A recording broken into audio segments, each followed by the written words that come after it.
Matchday TV, Mamelodi Sundowns 1, Kaizer Chiefs 0. Mamelodi Sundowns are incredible, and Mamelodi Sundowns will win the Betway Premiership. Hello, Sanbonan, welcome to Matchday TV, and we've just seen another win for Mamelodi Sundowns, 1-0. Nothing fancy. I'm sure for a lot of people they expected a beautiful game, a game with a lot of goals, but today it was just only one goal by the man who's going to be the player of the season, Lucas Rebiero. Another beautiful goal, stinger.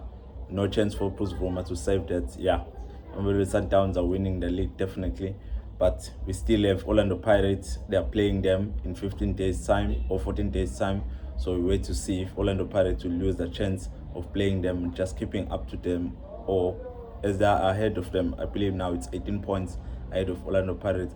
Obviously Orlando Pirates just playing in a few hours after Mamelodi Sundowns, but yeah, Mamelodi Sundowns are incredible. Kaizer Chiefs did well today. They stuffed the middle field, made sure Guti Mamelodi Sundowns doesn't play through them. They locked Jordan Adams and Tebogo Mokoena, which was brilliantly played and brilliantly done by Nazareth Nabi and Kaizer Chiefs at large. But yeah, they're still missing a upfront attack or a threat for Kaizer Chiefs. But yeah, they tried. Morris got injured with first half. They subbed him. Yeah, but yeah, Mamelodi Sundowns are incredible.